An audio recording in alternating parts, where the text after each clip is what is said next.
Menjelaskan tentang sejarah Kerajaan Tulang Bawang.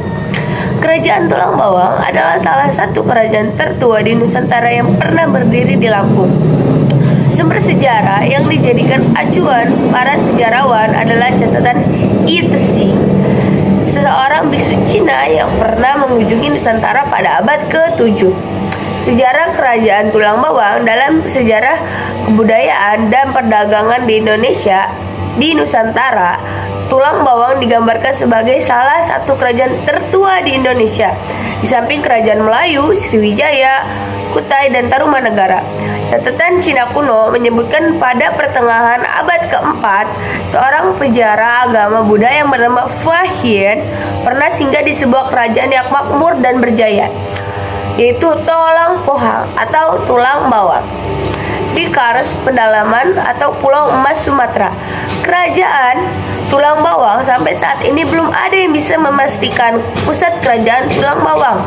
Namun, ahli DRJ Wenarding mengembangkan pusat kerajaan ini terletak di Huluwai Tulang Bawang, antara Manggala dan Paradewa, kurang lebih dalam radius 20 km dari pusat kerajaan Manggala.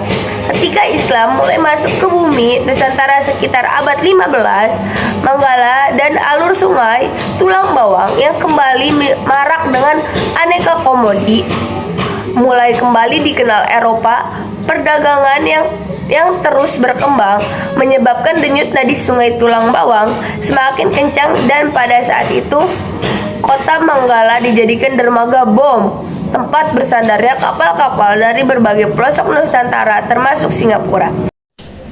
Baik, izin melanjutkan. Jadi sistem pemerintahan marga tidak berjalan lama. Pada tahun 1864 sesuai dengan keputusan Presiden Lampung nomor 362 atau 12. Tanggal 31 Mei 1864 dibentuk sistem pemerintahan Pesirah. Pada zaman penduduk Jepang tidak banyak perubahan yang terjadi di daerah yang dijuluki Saibumi Nengah Nyapur ini, dan akhirnya setelah proklamasi kemerdekaan RI, saat Lampung ditetapkan sebagai daerah keresidenan dalam wilayah Provinsi Sumatera Selatan, Tulang Bawang dijadikan wilayah kewedanaan.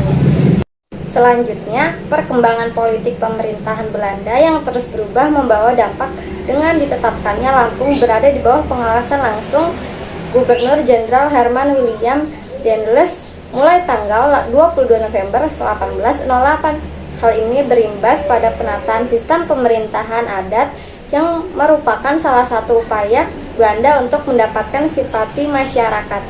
Selanjutnya ada peninggalan Kerajaan Tulang Bawang. Hingga saat ini belum ditemukan bukti-bukti arkeologis yang membuat tentang istilah raja-raja Kerajaan Tulang Bawang ataupun informasi penting lainnya. Setelah prasasti Palas Pasemah, terdapat prasasti Harang Kuning dari Lampung Utara yang juga mencerminkan keadaan pasca Tulang Bawang dinyatakan oleh Kerajaan Sriwijaya. Benda peninggalan sejarah lainnya adalah prasasti Batu Bedil yang ditemukan di Lampung Selatan, akan tetapi prasasti ini kondisinya telah rusak sehingga tidak diketahui isinya. Dan runtuh Kerajaan Tulang Bawang. Kerajaan Tulang Bawang pada akhirnya takluk kepada Kerajaan Sriwijaya yang kemudian berkembang menjadi salah satu kerajaan terbesar di Nusantara. Para ahli menduga bahwa Tulang Bawang dilakukan pada sekitar 686 Masehi, sebelum Kerajaan Sriwijaya melakukan peluasan wilayah ke Jawa. Kerajaan Kota Kapur. Kerajaan Kota Kapur sudah berdiri sejak sekitar abad ke-5 sampai 6 Masehi. Hal itu didukung dengan penemuan berupa arca Wisnu yang berjumlah 4 buah, yang mana memiliki gaya arsitektur pre-angkor. Bukti pendukung lain yang menunjukkan awal mula berdirinya kerajaan ini yaitu hasil analisa dari carbon dating benteng yang menunjukkan tahun 532 Masehi. Kapur telah ada sebelum adanya Kerajaan Sriwijaya yang baru ada di tahun 650 Masehi. Pusat pemerintahan Kerajaan Kota Kapur terpusat di wilayah aliran Sungai Mendung yang dulu disebut dengan nama Sungai Mendung. Jika memasuki abad ke-7 Masehi, daerah yang menjadi pintu gerbang hilir mudiknya pedagang-pedagang, terutama mereka yang berasal dari India dan Tiongkok. Pada zaman ini, pergerakan angin sangat penting sebab menjadi penggerak kapal yang berlayar di lautan. Pada saat itu, wilayah Kota Kapur berada dalam keadaan ekonomi cukup baik, yang mana disebabkan karena perdagangan yang kuat. Dengan demikian, akses yang dimiliki wilayah ini juga menjadi luas bahkan hingga ke Pulau Jawa. Masyarakat di wilayah tersebut dulu banyak menganut ajaran agama Hindu, sedangkan aliran yang diikuti yaitu Waisnawa. Keruntuhan dari kerajaan Kota Kapur disebabkan karena banyaknya perampokan kapal asing sebab posisi Selat Bangka yang sangat strategis sebagai gerbang menuju kerajaan Sriwijaya. Hal tersebut membuat Raja Daputang Hyang, penguasa kerajaan Sriwijaya, mengirim bala bantuan dan bernegosiasi dengan kerajaan Kota Kapur. Jalan Kerajaan Kota Kapur. Prasasti Kota Kapur memiliki tinggi sekitar 1,5 meter dan berangka 608 Saka atau 686 Masehi. Prasasti itu ditemukan pertama kali oleh J.K. Mullen pada tahun 1892 di Desa Kota Kapur, Kabupaten Bangka, Kepulauan Bangka Belitung.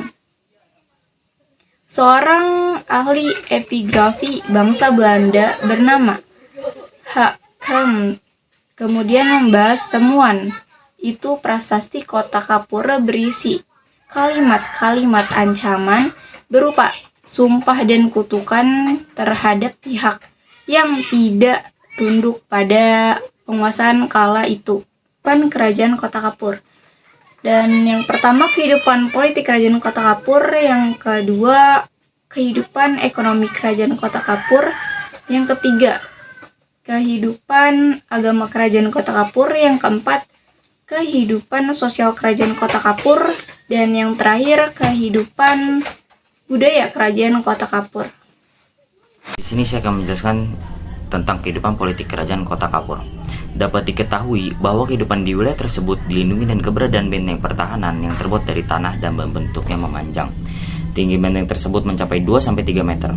Benteng ini dibuat dalam bentuk 2 tanggul yang setiap tanggulnya memiliki panjang berkisar 1.200 meter dan 350 meter berdasarkan penanggalan 6. Pada tanggul diketahui bahwa usianya mencapai 530-870 Masehi, terhitung sejak pertengahan abad ke-6. Lalu yang kedua, kehidupan ekonomi kerajaan Kota Kapur. Kegiatan ekonomi di wilayah ini tidak jauh dari wilayah pesisir, sebab letaknya yang memang berdekatan dengan laut, sehingga menyebabkan masyarakat mencari cara bagaimana memenuhi kebutuhan hidup dengan hal-hal yang dekat dengan mereka, sehingga terbentuklah pusat perdagangan maritim. Lalu yang ketiga, ada kehidupan sosial kerajaan Kota Kapur. Masyarakat yang tinggal di wilayah kerajaan Kota Kapur memiliki hubungan sosial yang terjalin dengan banyak pihak, termasuk juga kawasan yang ada di luar daerah Bangka. Apabila dilihat dari arkeolog yang ditemukan, daerah yang telah menjadi hubungan tersebut yakni Kamboja dan India Selatan. Melanjutkan presentasi ini. Yang keempat, kehidupan agama kerajaan Kota Kapur. Kehidupan agama pada masa kerajaan Kota Kapur tercermin dari peninggalan kerajaan berupa area Wisnu dan daerah Durga Mahisa Suramartini. Dari area tersebut dapat disimpulkan bahwa agama yang dianut oleh masyarakat daerah setempat pada suatu yaitu Hindu Waisnawa. Dan yang kelima, kehidupan budaya kerajaan Kota Kapur. Kehidupan budaya di daerah ini dapat dipengaruhi oleh hubungan dagang kerajaan Kota Kapur dengan banyak wilayah. Contoh kebudayaan yang mencerminkan hal tersebut yakni tampak pada daerah Dewa Wisnu yang mana menggunakan langgam prangkor. Di samping ini, budaya daerah ini dapat dilihat dari tembikar yang dibuat oleh masyarakat setempat dengan tipe OCR.